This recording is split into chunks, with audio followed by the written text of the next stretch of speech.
გამარჯობა, მე ანა ვარ და თქვენ მოხდით ჩემს სამზარეულოში. ეს ჩემი პირველი YouTube ვიდეოა და მიხარია რომ აქ ხართ. თუ თქვენ გაინტერესებთ სხვადასხვა გემრიელობების მომზადება, რეალური გამოცდილება, რომელსაც გაგიზიარებთ ამ არხზე და შეცდომების დაშვება, ასე ვთქვათ, რომელიც ყველა დამწყებ კონდიტერს მოსდის და ამ შეცდომების გამოსწორების გზების ძიება ჩემთან ერთად, მაშინ გამიხარდება თუ გამომყვებით და მე ვეცდები რომ ყველაფერი გაგიზიაროთ, რაც თვითონ ვისწავლე, რაც მასწავლეს, რაც ასე ვთქვათ, ვიდეოებიდან ვისწავლე და ასე შემდეგ რა. პირველი რისი მომზადებაც მინდა გაგიზიაროთ, ეს არის pancake-ები, ფუმფულა pancake-ები, რომელსაც დარწმუნებული ვარ რომ ხშირად მომზადებთ ხოლმე, იმიტომ რომ მართლა ძალიან გემრიელი და მარტივია. გადავიდეთ უშუალოდ მომზადების პროცესზე, ავიღებთ ესეც ღრმა ჯამს და მოვათავსებთ სამცალ კვერცხს. სამცალ კვერცხს ვუმატებთ 170 მლ. ჩვეულებრივ მაცივებიდან გამოღებულ ციურ ძეს. ამას კარგად ავურავთ ერთმანეთში.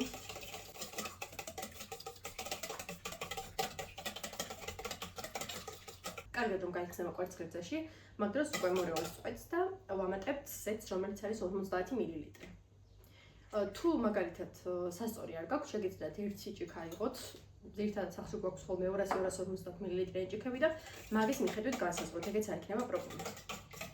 სხვათა შორის პირველად რომ გავაკეთე pancake-ები, ძალიან კარგი გამომივიდა, მაგრამ მე რამდენჯერაც ვცადე, ანუ ყოველთვის ისეთი ფუმფულა აღარ გამომდიოდა, როგორიც საჭირო იყო და ბოლოს როგორც იქნა ზუსტ რეცეპტს მივაგენი და ეხლა ამ ზუსტ და დატესტილ რეცეპტს გიზიარებთ თქვენც. ხო, ამის პრინციპი არის, ანუ სულ ინგრედიენტებს ვსურვებთ მშრალ ინგრედიენტებს, ანუ ეხლა აქ მაქვს სულ შაქარი, მაგრამ კვერცხთან შაქარი არ იტყვიფება. ანუ ამ pancake-ების რეცეპტში სულ ინგრედიენტებს ემატება მშრალი ინგრედიენტები. ეხლა ვუმატებთ შაქარს, რომელიც არის 140 გრამი. ამასაც კარგად გავხსნით და ბოლო ეტაპი არის უკვე ფქვილთან ერთად დამატება ვანილის, წიკვე მარილის და გამოფხვერებლის, რომელიც დაახლოებით 10-12 გრამი დაგვჭირდება. ანუ გამოფხვერებლის გვჭირდება ცოტა ბევრი 10-12 გრამი. ეხლა ფქვილს აუცილებლად უნდა გავცრათ, იმიტომ რომ უფრო ფუმფულა გამოვიდეს. ორი ეტაპად ვამატებთ ფქვილს. ამასაც ესე კარგად ამოვურებთ. ჯერჯერობით აქვს ნახევარი ფქვილი დამატებული. ეხლა ამ ნახევარ ფქვილს დავამატებთ დაახლოებით 12 გრამ გამოფხვიერებელს. მე ესე მაგ დარჩენილი ნახევარი და ეს გავაკეთებ ესე. ეს ერთი. და აქედანაც ცოტა დავამატებთ. ხო, ეს არის ვანილის შაქარი. დავამატეთ ვანილი, ჩვეულებრივი. და ეხლა ამასაც ვუმატებთ ამას. ფქვილის დარჩენილი ნაკვეთი დავამატეთ. ეხლა ვნახავ კონსისტენციას როგორი იქნება და თუ საჭირო იქნება, ცოტას კიდე დავამატებ. ფქვილის ჭირდება დაახლოებით 200 ან 230 გრამამდე რა. თქვენ თვითონ მიხვდებით, გაჩვენებთ როგორი კონსისტენცია უნდა იყოს. აქ აქვს გადამწყვეტი მნიშვნელობა ფქვილს. იმიტომ რომ თუ ფქვილს დავაკლებთ, თხელი გამოვა, თუ ბევრს გავაკეთებთ, ისეთი ფუმფულა აღარ იქნება. თუ ამ ცომს მაცივარში დააყოვნებთ ცოტა ხანი, დაახლოებით 1 საათი მაინც უკეთესი იქნება, მაგრამ მე ეგეთ რაღაცებს არასდროს ვაკეთებ. იმიტომ ყოველთვის მეჩქარება გაკეთება და ამიტომაც ეგრევე ვიზამ. ჩემი აზრით ახლა ეს უკვე საკმარისია.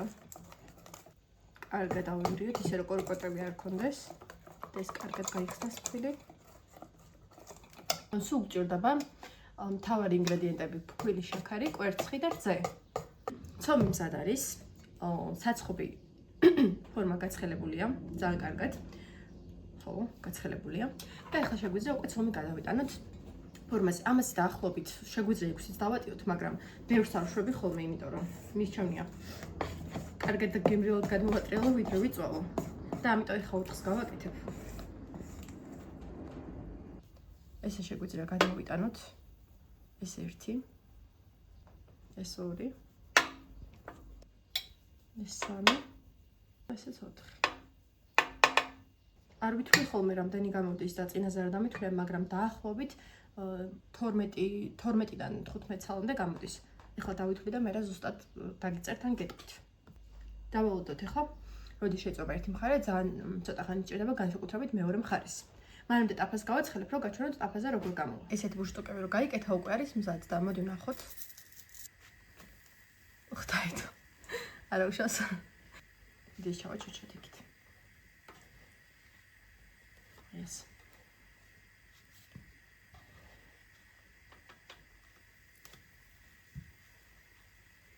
როგორი ოქროსფერია და ისეთი კარგი სუნია.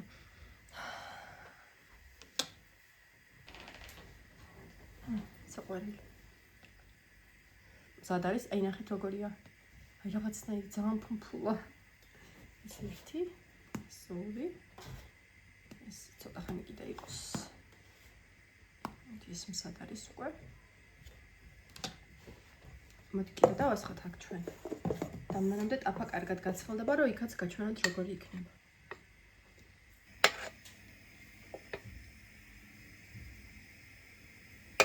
თქვენთვის რომ მეჩვენებინა ტაფასაც გვაკეთებ, ტაფაზე ჩვეულებრივ კოზით გავანაწილე და დაველოდები და ვნახოთ, აი, ტაფაზე გაკეთებული როგორი გამოვა. აქ ცოტა უფრო მეტი დრო სჭირდება. რომ ერთნაირად გაცხელდეს. აბა ეხლა მივიღოთ.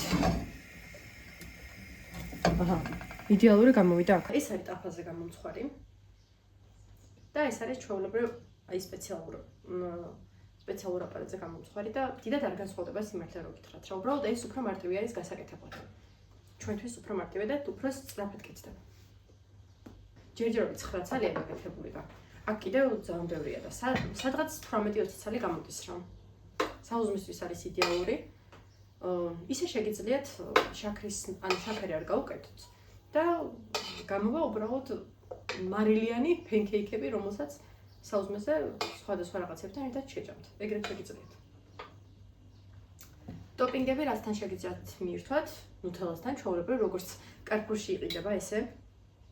და მგონი კარპურზე უკეთესი ფენკეიქები გამოგვივიდა. ძალიან კარგია.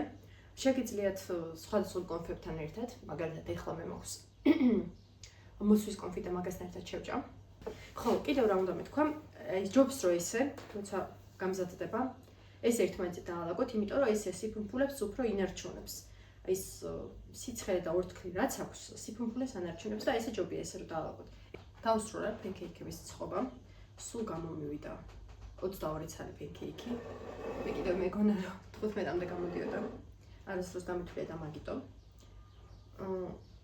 საბოლოო შედეგი არის ესეთი, არის ძალიან ფუმფულა და როგორც გითხარით, სხვადასხვა ტოპინგთან ერთად შეგიძლიათ მიირთვათ, ან ესე უბრალოდ იდეალურია საუზმისთვის, იდეალურია ბავშვებისთვის, ნებისმიერ ადგილას ასაღებად, მაგალითად სამსახურში, სკოლაში და ასე შემდეგ. დიდი მადლობა რომ მიყურეთ და იყავით ჩვენთან ამ დრომდე. თუ რაიმე გაუგებრათ თქვი, რადგან პირველი ვიდეო იყო ჩემი, ყველაფერს რეცეპტს ზუსტ აღწერას დავწერ აღწერაში და ვეცდები რომ შემდეგი ვიდეო ძალიან მარეტავდო, იმედი მაქვს ამ ვიდეოს რამდენიმე ნახვა მაინც იქნება და გულს გამეხარებს და სხვა აღარაფერი აღარ მაქვს სათქმელი, მომავალ შეხვედრამდე ნახვამდის.